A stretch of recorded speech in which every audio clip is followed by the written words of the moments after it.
कहते हैं इरादा पक्का हो तो इंसान मंजिल तक पहुंच ही जाता है। और एक ऐसा ही इरादा लेकर 18 साल की उम्र में लड़का मुंबई आया। रफ़ी साहब को ना सिर्फ दिल में बसाए बल्कि अपनी आवाज़ में भी।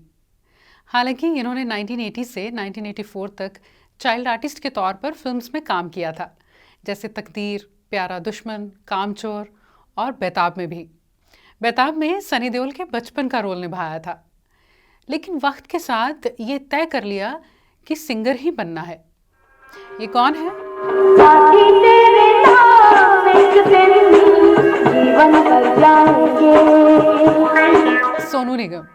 आज सोनू निगम के फिल्म इंडस्ट्री के शुरुआती दौर के उन माइलस्टोन्स की बात करने वाली हूँ जिन्होंने ये तभी तय कर दिया था कि सोनू निगम की गायकी का सफ़र सुरीला तो होगा ही, मगर ऐसा भी होगा जो लोगों के दिलों पर राज करेगा। रील नहीं, रियल स्टोरीज में। हाय, नमस्ते, गुड मॉर्निंग, गुड इवनिंग।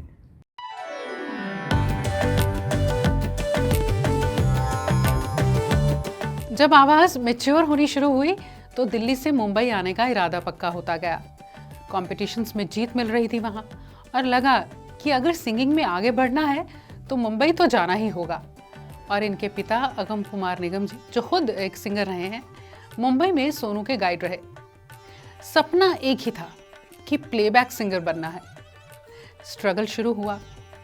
कई बार रिजेक्शन का कारण तो ये भी हुआ कि तुम अभी बहुत छोटे हो।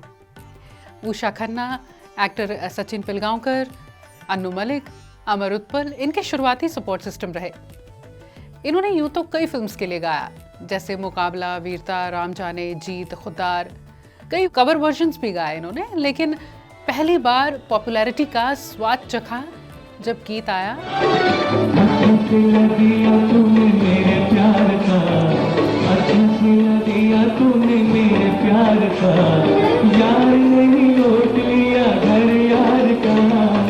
फिल्म 1995 की बेवफा सनम।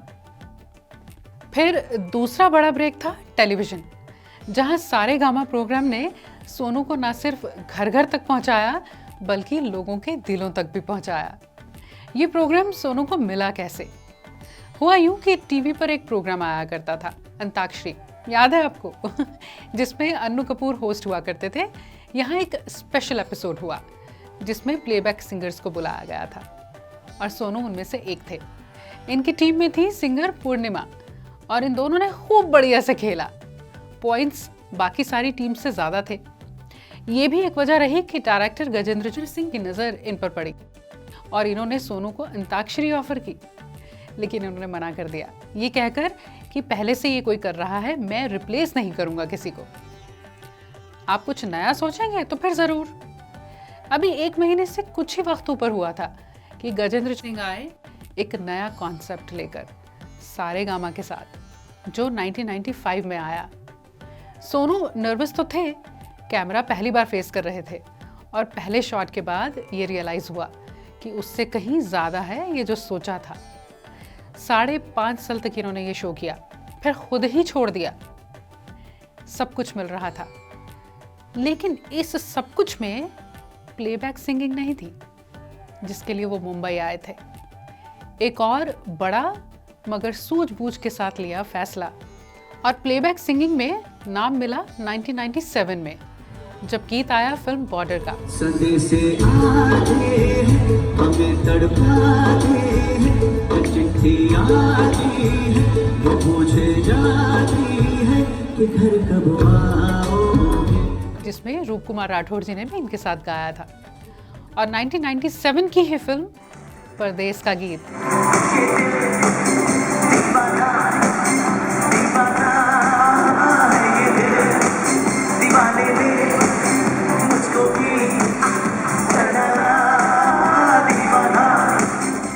और इसके बाद काम मिलना शुरू हुआ, और इन सभी सालों में जब से ये मुंबई आए थे, इन्होंने अपना स्टाइल बहुत चेंज किया।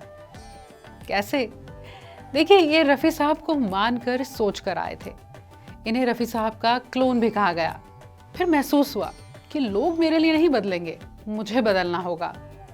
फिर रियाज में भी बदलाव लाया, सिंगिंग स्टाइल में वेस्टर्न सिंगर्स को बहुत सुनना शुरू किया, और जिसका असर बहुत जल्द परदेस के गीत ये दिल दीवाना में देखा भी। दीवाना दीवाना है ये दिल, दीवाने ने मुझको भी जाना। दीवाना मैंने उसके शहर को छोड़ा, उसकी गली में दिल को तोड़ा, फिर भी सीने में दर्द है ये दिल। शाहरुख ने एक इवेंट के दौरान बताया था कि जब इस गीत की शूटिंग होने वाली थी तो डायरेक्टर सुभाष घई ने इन्हें गाना सुनाया।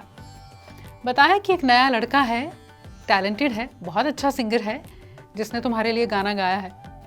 उस वक्त की कमी थी। शाहरुख कहते हैं मुझे वापस आने के लिए एयरपोर्ट पहुंचना था। वेगस में इसकी शूटिंग थी और मुंबई इन्होंने आना था, तो शूटिंग कैंसिल तक करने की बात होने लगी। लेकिन सुभाष घई ने कहा कि ऐसा करते हैं, हम एयरपोर्ट पर जाते जाते रास्ते में ही गाने को शूट करते जाते हैं। गाना इसी तरह शूट हुआ।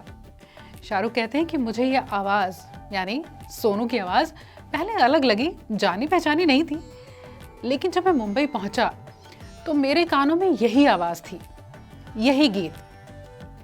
जो एनर्जी गाने में थी वही स्क्रीन पर भी आई, और वजह सोनू निगम की आवाज़ थी, उनका स्टाइल था। अब आप कहेंगे कि शुरुआती दौर की बात है तो सोनू निगम की प्राइवेट एल्बम्स की बात भी होनी चाहिए, बिल्कुल होनी चाहिए। किस्मत, मौसम, जिसका बिजुरिया गाना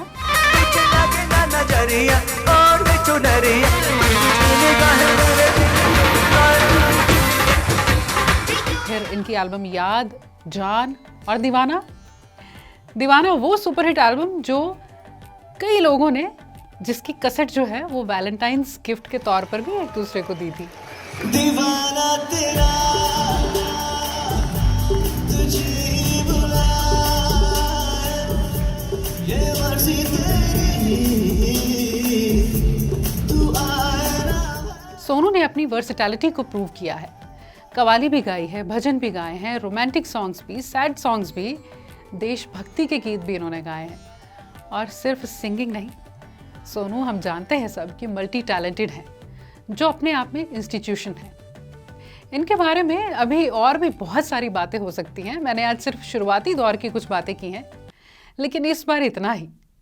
सोनू निगम, जिनकी आवाज़ गीत को और स्पेशल बना देती है। कभी अलविदा ना कहना, कभी अलविदा ना कहना, कभी अलविदा ना कहना।